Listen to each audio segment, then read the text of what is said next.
Right. Jai Hind everyone. This is going to be our second lecture on chapter number carbon. Okay, chapter carbon and class 9th. Now the next one we have completed this graphite and we have moved toward this thing, fullerene. Now what is this fullerene?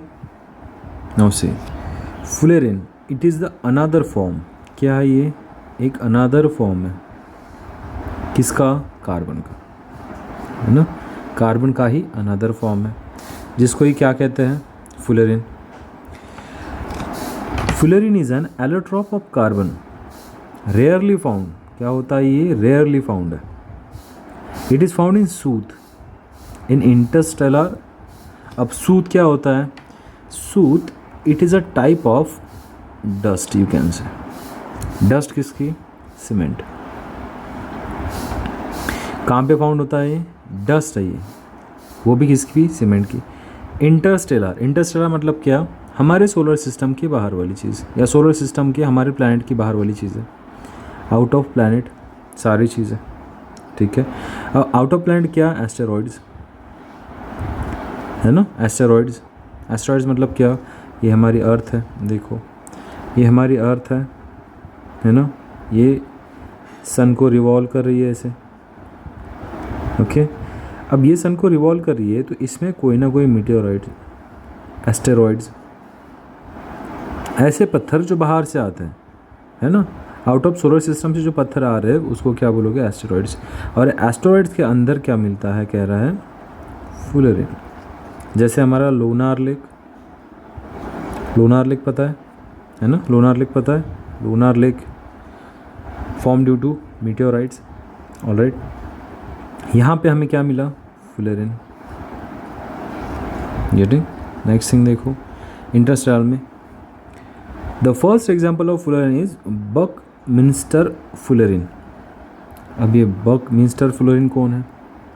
देखो ये जो Buckminster है ना, ये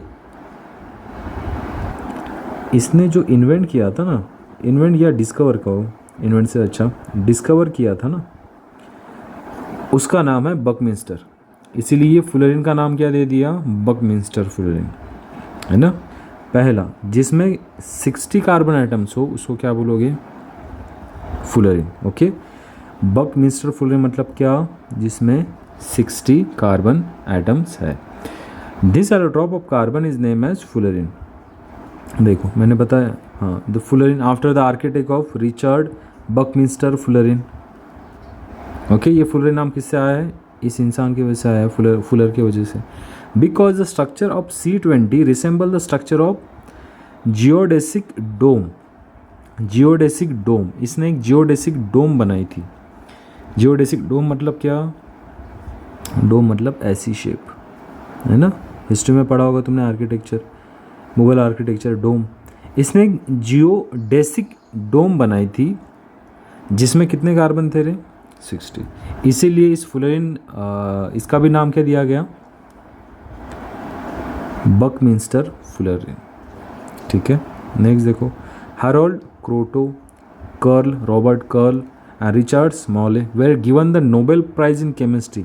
इसी के वजह से इनको क्या मिला था रे? फुलरिन की डिस्कवरी की वजह से इनको क्या मिला था? Nobel Prize 1996.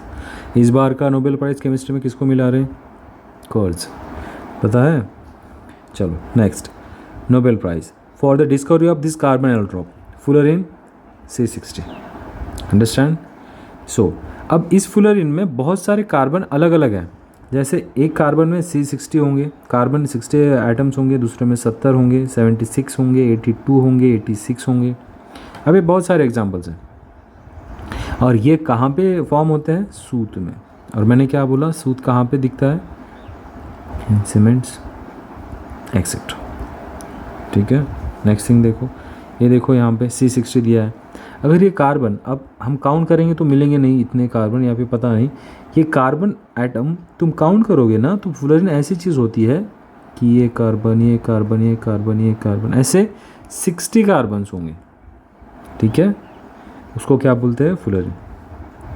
Next thing, properties देख लेते हैं. क्या है प्रॉपर्टीज़ फुलरिन की? पहली प्रॉपर्टी ये है कि molecule of fullerenes are found in पहली चीज़, ये फुलरिन कहाँ पे दिखता है? अगर तुमको मैं कॉमन भाषा में बताऊँ तो कि फुलरिन कहाँ पे दिखता है? फुलरिन दिखता है ज़्यादा से ज़्यादा तुम्हें एंटीऑक्सीडेंट्स पता है? एंटीऑक्सीडेंट्स जो हमारे बॉडी के अंदर होता है, ग्रीन टी के अंदर पता है, ग्रीन टी के एडवर्टाइज देखा होगा तुमने, ग्रीन टी के अंदर कहते हैं कि इसके अंदर एंटीऑक्सीडेंट्स है। क्या करते हैं एंटीऑक्सीडेंट्स? या फुलरिन क्या करता होगा? देखो इसका ये देखो, ये डायग्राम देखो कैसी है इसकी, एक बॉल के शेप की है ना, फुटबॉल के शेप की है, लेकिन हॉलो है, हॉलो मतलब अंदर से खाली है। इसका मतलब एंटीऑक्सीडेंट क्या, कोई भी एलिमेंट इसके अंदर जाके फिक्स हो सकता है ना, केज की तरह एक बार अंदर चले गए तो फिक्स हो सकते हैं, ये हो सकते हैं ना फिक्स। तो ये कैसे काम करेगा? एंटीऑक्सीडेंट की तरह काम करेगा। और क्या एग्जांपल होगा इसका, किस में यूज़ होते होंगे? कंडक्टर्स में यूज़ होते होंगे, ताकि इलेक्ट्रॉन फ्लो होते रहे वो अंदर बॉक्स के अंदर, इसके अंदर इलेक्ट्रॉन्स फ्लो होते रहे। नेक्स्ट, और क्या एग्जांपल होगा? कॉस्मेटिक्स में यूज़ होता है, ये कॉस्मेटिक्स में यूज़ होता है, लुब्रिकेंट्स में यूज़ होता है ना, लुब्रिकेंट्स में यूज़ होता है। So this is common uses of fullerene. ठीक है, नेक्स्ट देखो प्रॉपर्टीज़। प्रॉपर्टीज़ क्या है? Molecules of fullerene are used in the form of buckyballs and bucky tubes. अब ये बकी बॉल्स और बकी ट्यूब्स क्या होती है? टायर्स, टायर में यूज़ होता है। ठीक है, बकी बॉल्स, बकी ट्यूब्स इसमें यूज़ होता है। There are 30 to 900 carbon atom, ये 30 से 900 कार्बन आइटम तक हो सकते हैं। ये जो केज बनाई ना इन्होंने, ऐसी केज फुटबॉल जैसी, अब किसी में 30 होंगे या किसी में 900 होंगे। ये कह रहा है सॉल्यूबल है किसमें? ऑर्गेनिक सॉल्वेंट में, जैसे कार्बन डाइसल्फेट, क्लोरोबेंजीन। इसमें क्या कह रहा है ये? These are soluble in this thing. अब कार्बन डाइऑक्साइड मतलब क्या? कार्बन सल्फेट मतलब क्या? डाइसल्फेट, डाई मतलब क्या? डाई मीन्स 2, सल्फेट सल्फर, किसका? CS2, carbon disulphate. वही क्लोरोबेंजीन, क्लोरोबेंजीन मतलब क्या? ऐसा बेंजीन जिसको, ये बेंजीन होती है जिसको क्लोरीन अटैच हो, अंडरस्टैंड? इसको C और L मतलब क्लोरीन, Cl मतलब क्लोरीन, क्लोरीन अटैच हो। ठीक है, क्या क्या प्रॉपर्टीज देखी हमने? बकी बॉल्स कहाँ पे यूज़ होंगे?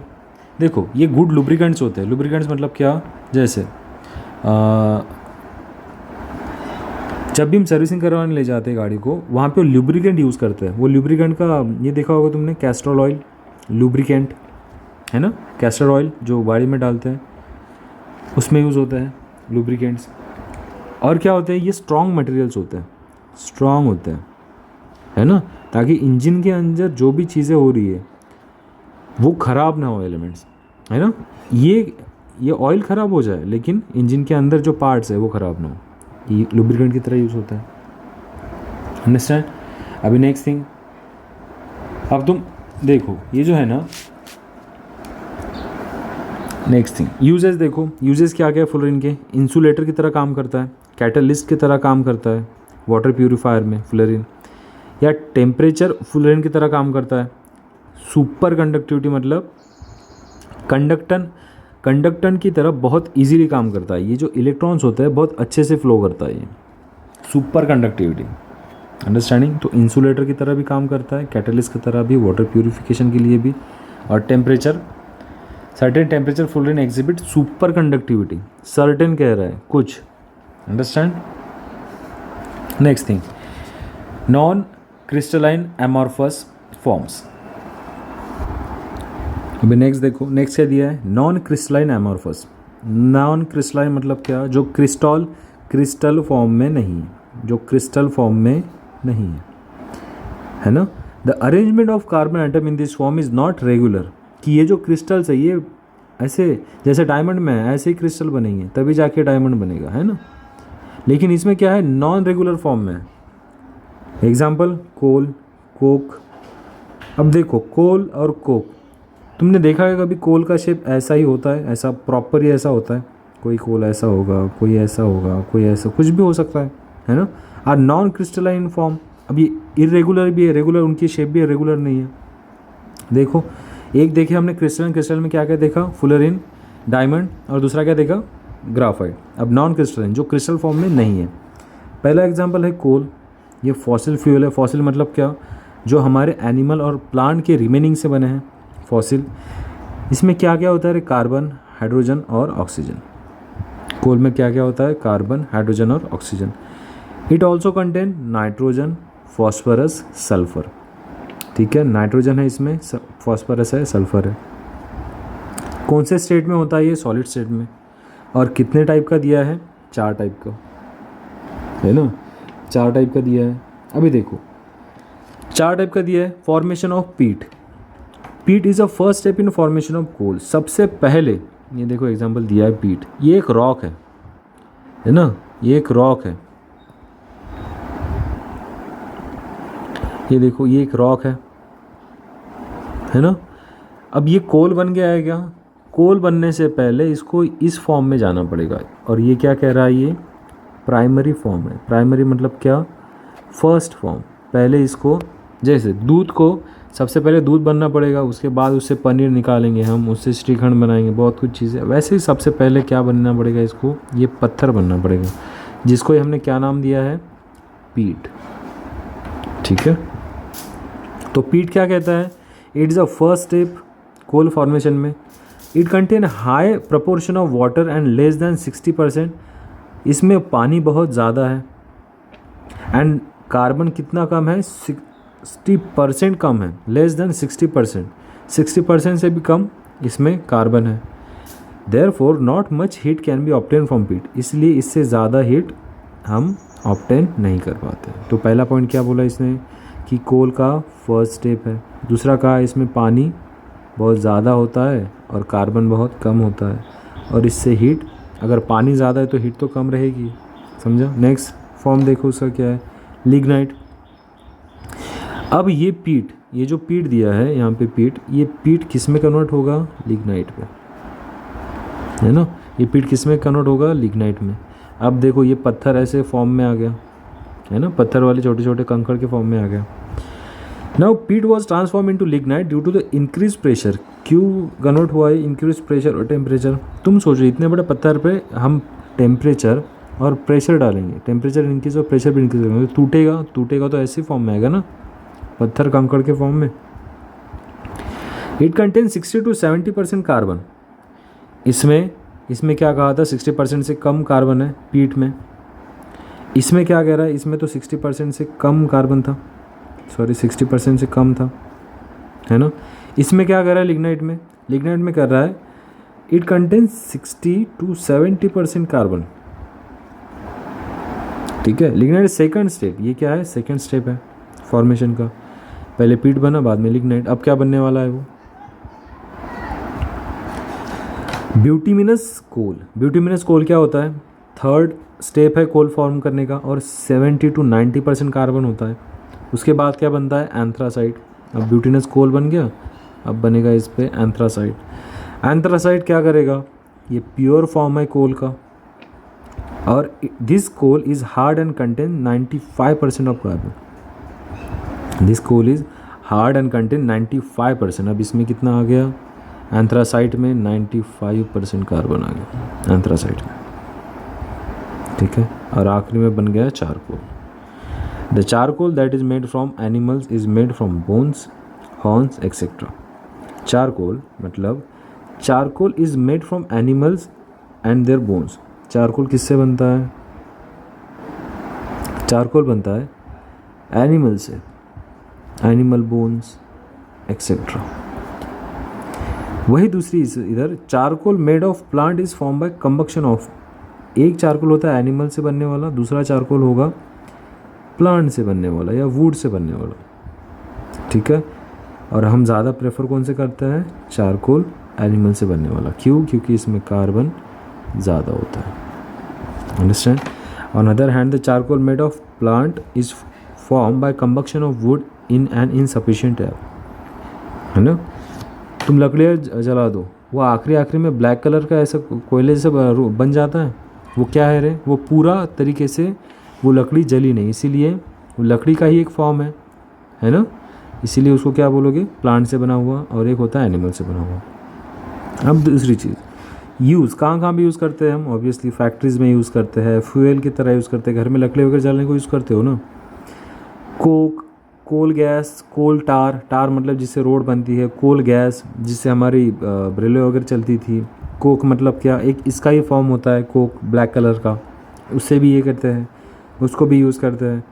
Use in thermal power plant, thermal power plant मतलब कहाँ पे, यहाँ पे थर्मल मतलब जहाँ से कोयले से बिजली बनाई जाती है, कोयले से इलेक्ट्रिसिटी बनाई जाती है। यहाँ पे अकोला साइड जाते हुए ना, पारस के पास एक थर्मल पावर प्लांट है, वहाँ पे तुम विज़िट कर सकते हो, देख सकते हो कि कितनी सारी बिजली बनाई जाती है कोल से, है ना। Charcoal is use in purification of water and organic material. अब देखो चारकोल क्या है ना, ये डर्ट एब्जॉर्ब कर लेता है, डर्ट एब्जॉर्ब कर लेता है। तो तुमने देखा होगा चारकोल फेस वॉश, कि स्किन की पूरी डर्ट निकाल लिया। अब ये स्किन का डर्ट निकाल सकता है तो वाटर का भी निकाल लेगा, और जिसमें कार्बन है उसका भी निकाल लेगा। कोक क्या होता है, coke the pure coal that remain when coal gas has been taken away from coal. Pure coal क्या होता है, coke, pure coal that remain when coal gas has been taken away from coal. जब coal gas Coke से, जब coal gas कोल से निकाल लेते हैं तो क्या बनता है, देखो ये कोक है और ये कोल है। अब ये कोल से जब कोल गैस निकाल लेंगे तो वो क्या बन जाएगा, कोक बन जाएगा। अंडरस्टैंड, समझा। अब देखो कोक हम ज़्यादा ना, सॉरी कोल वही सबसे ज़्यादा अच्छा माना जाता है जिसमें कार्बन परसेंट ज़्यादा होता है। अब जिस कोल में कार्बन परसेंट ज़्यादा वो अच्छा कोल। यूज़ ऑफ कोक, कोक कहाँ पे यूज़ होता है, डोमेस्टिक फ्यूल में यूज़ होता है। रेड्यूसिंग एजेंट, ये इंडस्ट्रीज़ में यूज़ होता है कि कोई चीज़ हमें नहीं चाहिए तो उसको रिड्यूस करने के लिए यूज़ होता है। Coke is use in production of aeriform fuel. Aeriform मतलब क्या, एरीफोल मतलब क्या होगा, एरीफोल मतलब ऐसी चीज़ जहाँ पे एक्सट्रैक्ट, अगर किसी मेटल को समझो, आयरन को, जिंक को अगर निकालना है उससे, लेकिन वो कैसे होंगे, गैशियस फॉर्म में। अंडरस्टैंड, गैशियस फॉर्म में हर एक फ्यूल जो गैशियस फॉर्म में यूज़ होता है उसको क्या बोलोगे, जैसे सीएनजी होता है ना, एलपीजी, ये क्या है, एरी फॉर्म। एरी फॉर्म मतलब एयर का form, a fuel that is present in air form, उसको क्या बोलोगे, airy fuel. Such as water gas, CO2H2, producer gas CO, producer gas क्या क्या है, देखो प्रोड्यूसर गैस क्या है, CO, H2, CO2, N2, ठीक है। चलो नेक्स्ट क्या है, हाइड्रोकार्बन। हाइड्रोकार्बन में स्टार्टिंग बताया था, combination of hydrogen and carbon, hydrogen and carbon. अब ये कह रहा है कि बेसिक ऑर्गेनिक कंपाउंड है। बेसिक मतलब इसी के हेल्प से दूसरे कंपाउंड्स बनते हैं, है ना, इसी के हेल्प से दूसरे कंपाउंड बनते हैं। अंडरस्टैंड। अभी देखो आगे क्या दिया है, along with carbon element hydrogen is also included in most of the organic compound. Obviously अगर कोई कार्बन है उसके साथ हाइड्रोजन मिलेगा ही कोई कंपाउंड फॉर्म करने। जैसे बेसिक एग्जांपल दे दूँ मैं, CH4 जिसको हम क्या कहते हैं, मीथेन, जिसको हम क्या कहते हैं, मीथेन। अंडरस्टैंड। दूसरा देखो, along with the compound form from only carbon and hydrogen are called as basic organic compounds। Compound जो सिर्फ कार्बन और हाइड्रोजन से बन रहे उसको हम क्या बोलेंगे, बेसिक ऑर्गेनिक कंपाउंड। और इसी को ही क्या बोलते हैं, बेसिक चीज़ों को hydrocarbons. So next is electronic configuration, है ना। तो हाइड्रोकार्बन क्या होता है, हाइड्रोकार्बन मतलब it is a basic organic compound. Basic क्यों कहते हैं उसको, क्योंकि वो कार्बन और हाइड्रोजन जो बेसिक चीज़ें, बेसिक एलिमेंट्स है उससे बने हुए हैं, ठीक है। That's why it is called as hydrocarbon. Okay, now electronic configuration तुमको पता होगा, इलेक्ट्रॉनिक नंबर क्या होता है कार्बन का, 6 होता है ना। तो 6 कार्बन का इलेक्ट्रॉनिक कॉन्फ़िगरेशन क्या होगा, 2 और 4, है ना। देखो, सो इलेक्ट्रॉनिक कॉन्फ़िगरेशन कार्बन कितना होगा, 2 और 4, क्योंकि इसका एटॉमिक नंबर क्या होता है, 6। तो पहले शेल में कितने आएंगे, 2, और दूसरे शेल में 4। अंडरस्टैंड। नेक्स्ट देखो, if 4 electron were added to the second orbit of carbon.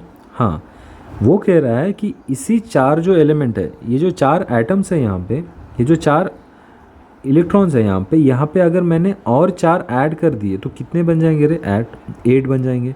और इसका इलेक्ट्रॉनिक कॉन्फिडेंस क्या बन जाएगा, 2 और 8। इसका मतलब क्या हो रहा है, इसका ऑक्टेट कंप्लीट हो रहा है। ऑक्टेट मतलब क्या, in outermost shell of the atom there are 8 electrons, है ना। अब 1 इलेक्ट्रॉन से इसका मतलब क्या, ऑक्टेट कंप्लीट हो रहा है। ऑक्टेट कंप्लीट होने की वजह से क्या हो जाता है, वो जो एलिमेंट है, वो जो एटम है, स्टेबल हो जाता है ना। तो स्टेबल हो जाता है।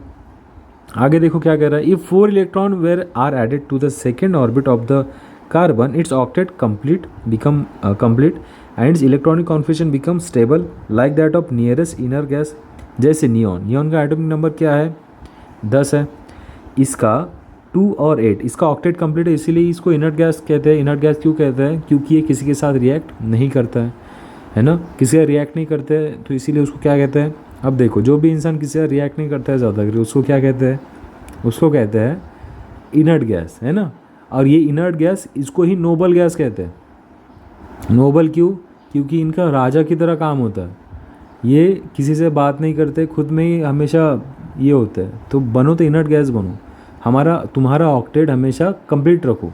अंडरस्टैंड। नेक्स्ट थिंग, अब therefore the valency of carbon is 4। Carbon की वैलेंसी कितनी है, 4 है। However this occur by sharing of electron rather than give और टेक ऑफ इलेक्ट्रॉन। अब ये 4 है तो ये शेयर करेगा या तो देगा या फिर लेगा। Either it will give or it will take the electrons. In other words, अगर दूसरी इसमें बताऊँ तो carbon atom can form 4 covalent bonds with other carbon atom of different element. अगर ये ऑब्वियसली 4 इलेक्ट्रॉन लेगा या देगा तो कोवैलेंट बॉन्ड फॉर्म करेगा। अंडरस्टैंडिंग। अब आगे देखते हैं कोवैलेंट बॉन्ड क्या है। देखो, when a carbon atom shares 1 electron each with 4 hydrogen. एक कार्बन एटम अगर शेयर 1 इलेक्ट्रॉन, एक इलेक्ट्रॉन अगर ये 4 हाइड्रोजन एटम के साथ शेयर कर रहा है तो क्या हो रहा है, CH बॉन्ड बन रहा है और CH4 मॉलिक्यूल बन रहा है। जैसे कि मैं बताऊँ, देखो ये कार्बन क्या कर रहा है, the carbon atom share 1 electron. देखो अब ये कार्बन है, यहाँ पे एग्जांपल दिया है तुम्हारा, ये कार्बन है ना। ये कह रहा है 4 इलेक्ट्रॉन शेयर करेगा ईच विथ 4 हाइड्रोजन एटम। देखो ये एक इस हाइड्रोजन के साथ किया, दूसरा एटम इसके साथ किया, और तीसरा इसके साथ, और चौथा इसके साथ। अंडरस्टैंड। और क्या बन गया, ये C, एक C है, और H कितने हैं, 1 2 3 4 क्या बन गया, CH4। समझा। और क्या फॉर्म किया इसने, कोवैलेंट बॉन्ड, है ना। हमने आयोनिक बॉन्ड पढ़ा था। आयोनिक बॉन्ड में क्या होता है, आयोनिक बॉन्ड बहुत स्ट्रांग होता है, मेल्टिंग पॉइंट, डिजॉल्व पॉइंट बहुत ज़्यादा होता है ना। So this is it. लेकिन यहाँ पे प्रॉपर्टी दीज है कोवैलेंट की। क्या प्रॉपर्टीज़ होती है, low melting point and boiling point. अब मुझे ये बताओ कि लो मेल्टिंग पॉइंट और बॉइलिंग पॉइंट क्यों होगा। अब तुम्हारी बुक में तो जिसने लिखा होगा उसको पता हो, ज़्यादा होशियार समझता है खुद को, इसीलिए इसने यहाँ पे एक्सप्लेनेशन नहीं दिया। अब एक्सप्लेनेशन किसको देना पड़ेगा, मेरे को, है ना। तो समझो, अभी ये कोवैलेंट बॉन्ड की लो और मेल्टिंग पॉइंट लो क्यों होता है। जैसे आयोनिक बॉन्ड का ज़्यादा होता है मेल्टिंग पॉइंट, बॉइलिंग पॉइंट, इसका लो क्यों होता है। इसका इसीलिए लो होता है, यहाँ पे क्वेश्चन मार्क करके देखो, यहाँ पे इसीलिए लो होता है, यहाँ पे लिख के देता हूँ, क्योंकि इनके बीच में जो इंटरमॉलिक्यूलर फोर्सेस होते हैं वो वीक होते हैं। वाई, बिकॉज, यहाँ पे देता हूँ, because they have week intermolecular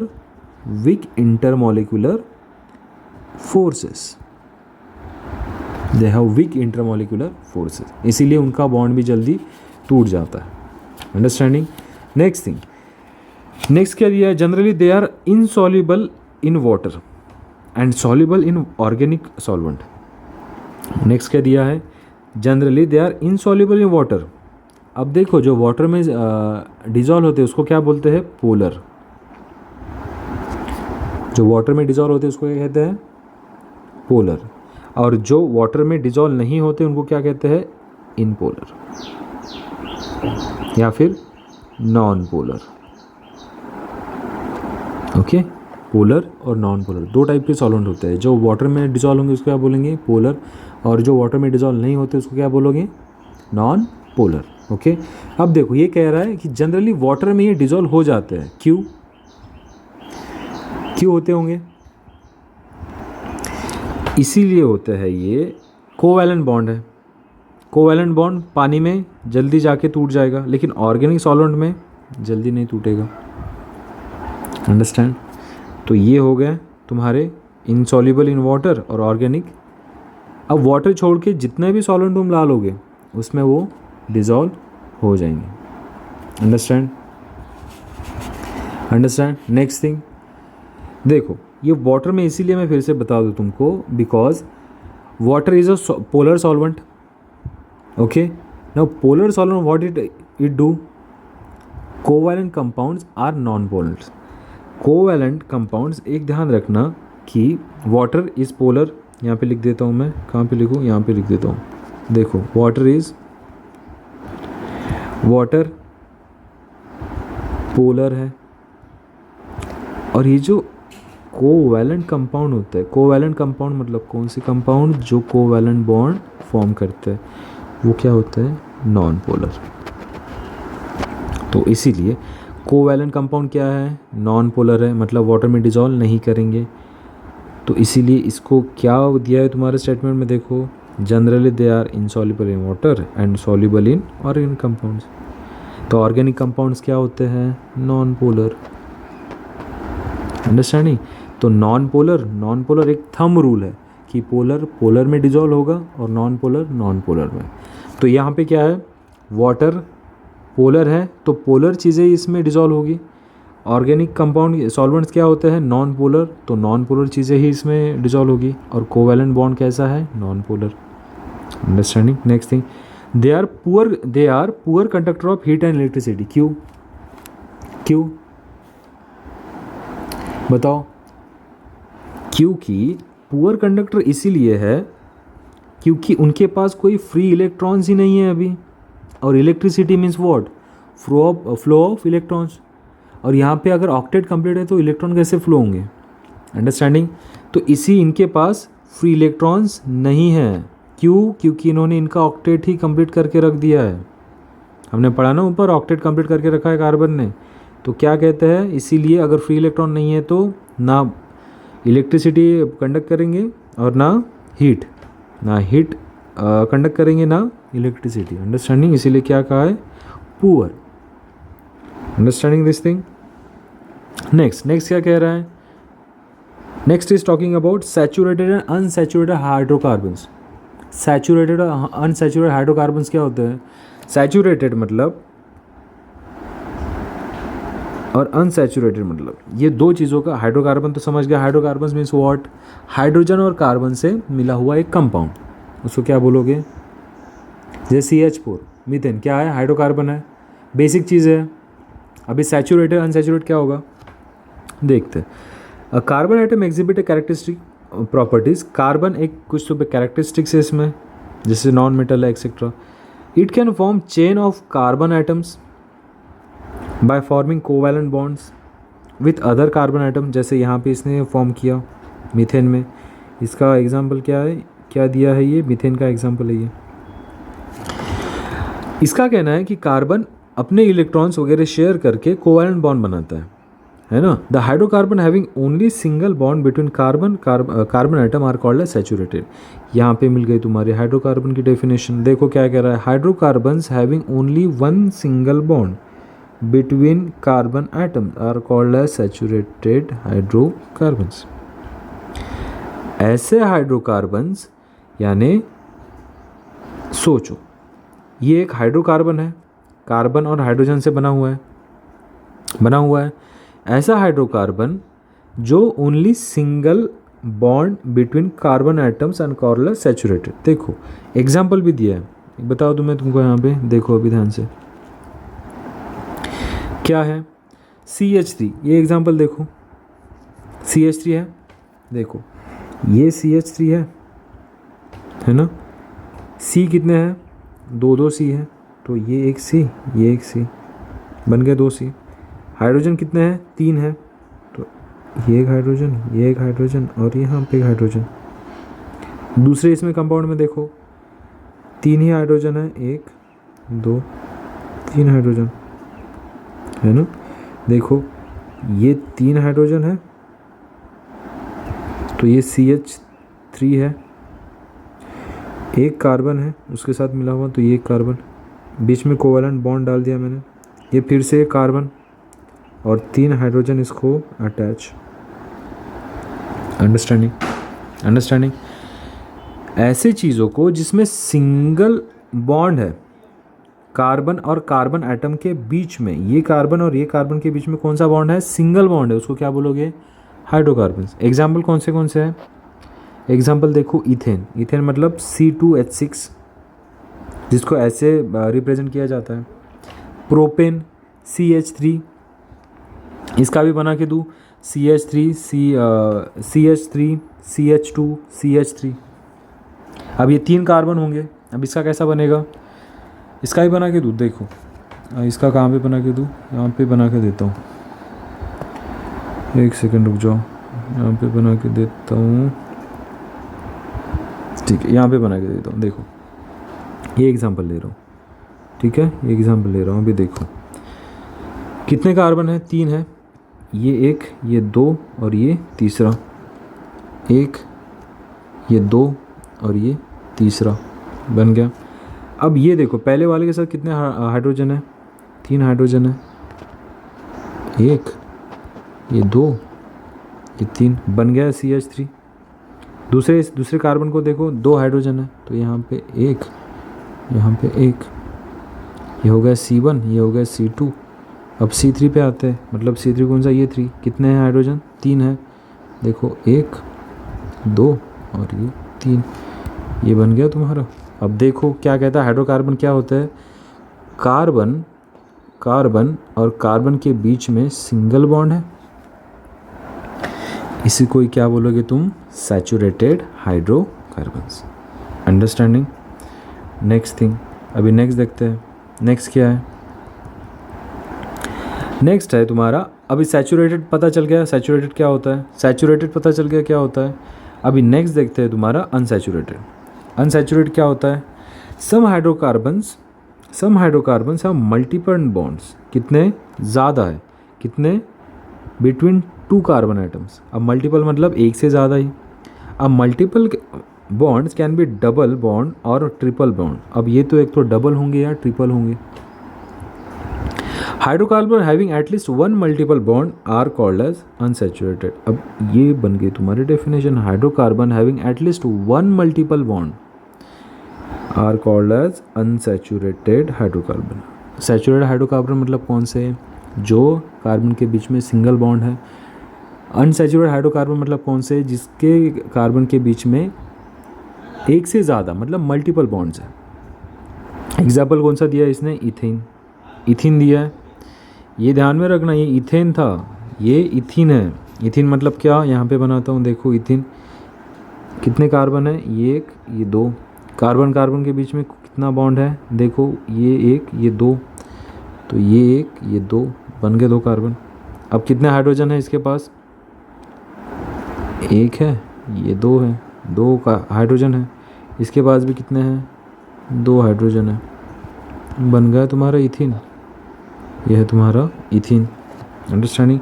अब ये बाकी के भी वैसे ही होंगे। अंडरस्टैंडिंग।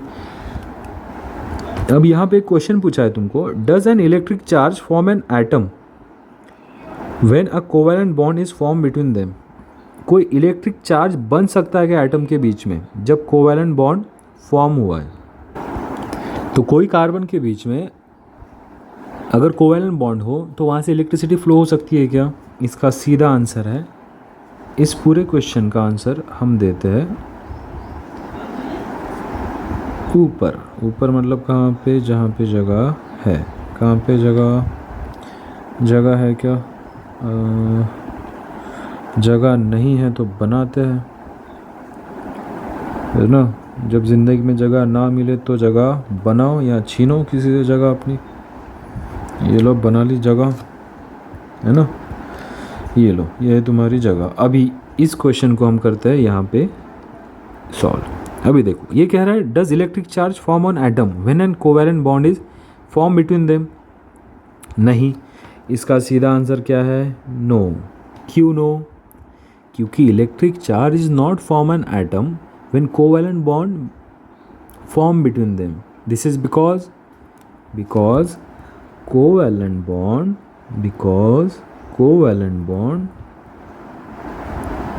is formed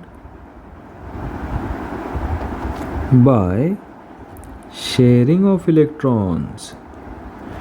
कैसे बनता है इलेक्ट्रॉन कोवैलेंट बॉन्ड, किसी इलेक्ट्रॉन्स को शेयर करने से बनता है ना।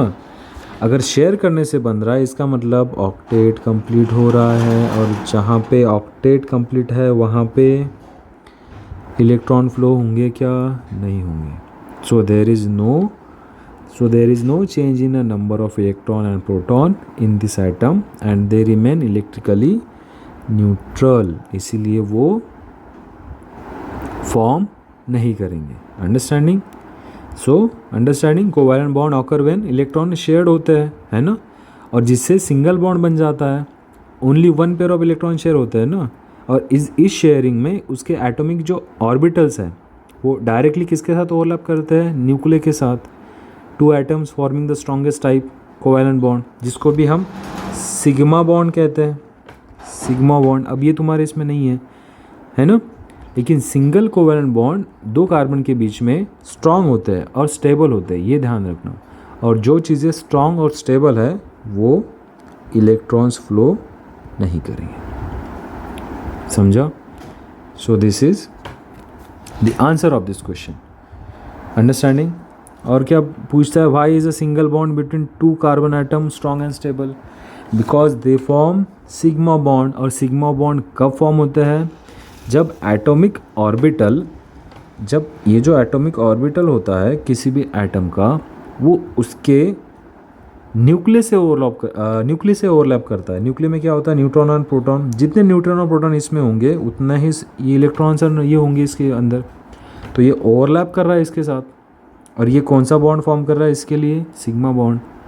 अंडरस्टैंडिंग, इसीलिए सिंगल कोवैलेंट बॉन्ड जो दो कार्बन के बीच में होता है वो स्ट्रॉन्ग होता है, ऑक्टेट भी कंप्लीट होता है, इसीलिए वो इलेक्ट्रिसिटी फ्लो नहीं कर सकता, और इसीलिए वो स्ट्रॉन्ग और स्टेबल भी होता है। अंडरस्टैंडिंग। अभी नेक्स्ट क्या है, सॉल्युबिलिटी ऑफ कार्बन।